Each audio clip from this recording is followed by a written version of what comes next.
Assalamualaikum warahmatullahi wabarakatuh dan salam sejahtera. Kembali lagi dalam channel Cikgu Aliza. Kali ini dengan tajuk elektrik tahun 5. Jom kita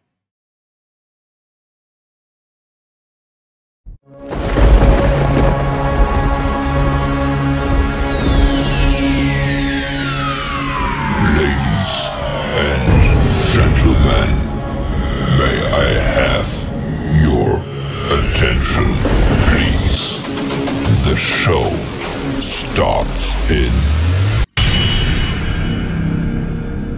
4, 3, 2, 1, go!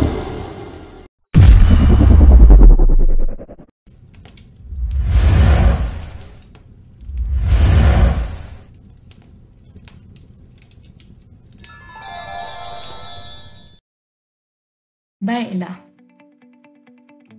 Mentol dan komponen elektrik boleh disambungkan dalam litar elektrik dengan dua jenis susunan, iaitu sama ada litar bersiri atau litar selari. Mari kita lihat satu persatu litar. Baik, untuk litar bersiri, setiap mentol disusun dalam bentuk satu rantai. Ada satu sel kering, ada satu Swiss dan ada dua mentol. Jadi bila disambungkan secara seperti ini, dipanggil satu rantai litar elektrik. Litar bersiri mempunyai satu laluan untuk arus elektrik mengalir. Bila disambungkan lengkap positif dan negatif sel kering, arus elektrik akan mengalir melalui Swiss dan Swiss membenarkan arus elektrik mengalir dan menyalakan mentol. Mentol 1, mentol 2. Jadi ini lengkaplah satu litar elektrik. Dan ini dipanggil sebagai satu laluan arus elektrik sahaja. Litar selari. Dalam litar selari, mentol disusun dalam bentuk cabang yang selari antara satu sama lain. Sama juga ada satu sel kering, satu Swiss satu dan mentol satu dalam cabang litar elektrik pertama. Manakala Swiss 2 dengan mentol yang kedua, cabang litar elektrik kedua yang terletak secara selari dengan cabang litar elektrik pertama. Jadi litar selari mempunyai lebih daripada satu laluan untuk arus elektrik mengalir. Perhatikan gambar anak panah ini. Laluan arus elektrik pertama pada cabang yang pertama, apabila Swiss tertutup membenarkan arus mengalir, arus elektrik mengalir, dia akan menyalakan mentol. Ini dipanggil sebagai laluan arus elektrik cabang pertama. Manakala yang kedua sama juga daripada sel kering anak panah, melalui Swiss tertutup yang membenarkan arus elektrik mengalir, menyalakan mentol yang kedua. Ini dipanggil laluan arus elektrik yang kedua.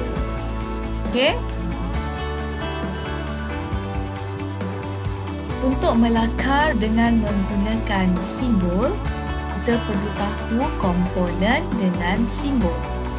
Untuk sel kering, katalah satu sel kering, ini adalah simbol untuk satu sel kering. Satu sel kering ada segi panjang, pendek, sambungkan sini. Jika kita menggunakan dua sel kering, ini yang pertama, panjang pertama, pendek kedua, garis pertama, garis kedua. Garis panjang pertama, garis panjang kedua. Ini menunjukkan adanya dua sel kering. Kalau ada tiga, maksudnya kita tambah lagi satu lah. Satu garisan panjang, satu lagi garisan pendek, kemudian ditambah lagi dengan seperti ini. Untuk komponen Swiss, tadi cikgu ada sebut Swiss tertutup, Swiss terbuka. Kalau Swiss, biasa kita sebut on Swiss tu maksudnya lampu akan menyala, betul? Untuk tajuk elektrik, Okey, dia terbalik sikit. Okey, kalau Swiss terbuka, okey, ini adalah satu contoh Swiss pisau. Bilah dia naik ke atas seperti ini, jadi bila arus elektrik mengalir akan terputus menyebabkan mentol tidak boleh menyala. Swiss terbuka. Kemudian kalau simbol Swiss terbuka seperti ini, terangkat. Maksudnya bila terangkat ni terputuslah. Jadi mentol tidak boleh menyala. Kalau Swiss tertutup, okey, bila Swiss tertutup, bilahnya akan turun ke bawah seperti ini. Dan ini adalah simbol Swiss tertutup. Maksud arus elektrik boleh mengalir, mentol boleh menyala. Okey, untuk mentol, ini adalah simbol untuk mentol. Okey, simbol untuk mentol. Sekarang mari kita melakar Raja Litar elektrik bersiri ini. Okey, langkah yang pertama, okey, lakarkan simbol sel kering. Okey, lakarkan simbol sel kering. Kemudian yang kedua, lakarkan simbol mentol. Okey. Seterusnya, langkah ketiga, lakarkan sambungan sel kering dengan mentol secara lurus. Ini bermaksud secara lurus. Okey, jangan garis sengit-sengit. Silap. Okey, akhir sekali, letakkanlah simbol Swiss di sini. Okey, jadi Swiss tertutup kan? Jadi kita kena lakarkan simbol Swiss tertutup. Baru mentol boleh menyala. Okey.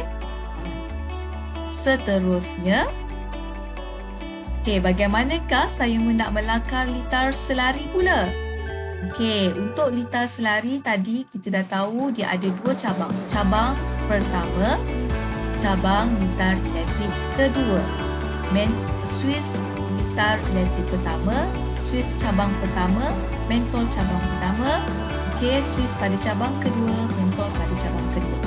Okey, apa perlu dibuat? Lakarkan cabang litar elektrik yang pertama. Maksudnya ada satu sel kering, lakarkan sepanjang 1/1 untuk wakil simbol sel kering. Kemudian lakarkan mentol dan garisan lurus.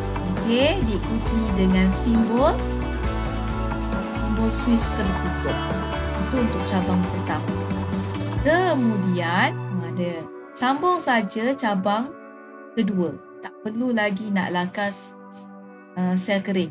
Sebab kita hanya perlukan satu simbol sel kering saja. Jadi, lakarkan cabang litar elektrik kedua secara selari. Maksudnya kalau mentol tadi, lakarkan simbol mentol di bawah mentol 1. Okey, untuk Swiss kedua di bawah cabang Swiss litar tertutup yang pertama tadi, di bawah dia. Selarilah, selari, di sama baris. Jadi, lengkaplah melakar Raja Litar selari. Okey, cikgu harap yang untuk melakar ni kamu boleh faham. Okey, seterusnya, okey, untuk aktiviti seterusnya melakar Raja Litar elektrik menggunakan simbol. Okey, jadi lakar pada buku tulis kamu. Boleh rujuk di muka surat 122. Okey, kat sini perhatikan susunan litar bersiri. Kemudian lakarkan simbol sel kering pada kertas A4. Macam tadi kan, dia suruh lakarkan simbol sel kering dulu. Okey, kemudian diikuti dengan melakar simbol bagi setiap sel kering, Swiss dan mentol yang terdapat dalam litar bersiri. Okey, kamu sambungkan semua simbol komponen tadi dengan simbol wayar penyambung secara lurus. Jadi siaplah litar bersiri.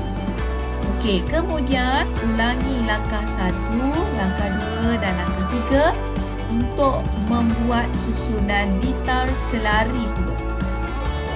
Okey, hasil lakaran kamu nanti boleh kongsikan di dalam WhatsApp ataupun Telegram ataupun Turn in Canvas Google Classroom. Okey, jelaskan semua simbol komponen elektrik yang telah dilakarkan. Kemudian bandingkan kedudukan komponen sebenar dengan kedudukan simbol komponen yang dilakar pada kertas. Okey, pada kertas atau buku. Adakah sambungan komponen pada lakaran yang berjaya ditunjukkan dengan jelas? Tengok balik lakaran kamu. Okey? Okey, ini aktiviti ria. Okey, kat sini cikgu ada sediakan gambar raja. Kita tak ada komponen untuk dipasang, jadi cikgu sediakan gambar raja litar bersiri. Okey, kat sini tengok. Tapi kamu perhatikan, ada satu sel kering, ada dua mentol, tetapi tengok keadaan suis dia. Adakah ini suis terbuka atau suis tertutup? Okey, jadi kamu lakarkan ikut seperti gambar komponen suis. Okey, seterusnya untuk litar selari sama juga, ada disediakan satu sel kering, dua mentol yang dipasangkan secara bercabang. Tapi tengok keadaan Swissnya. Okey, kamu lakarkan mengikut komponen Swiss tersebut. Adakah ia dalam keadaan Swiss tertutup atau Swiss terbuka? Okey. Okey, seterusnya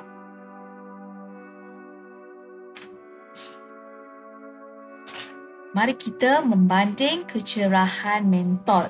Okey, cuba kamu perhatikan apakah perbezaan dari segi kecerahan mentol yang disusun dalam litar bersiri dengan mentol yang disusun dalam litar selari.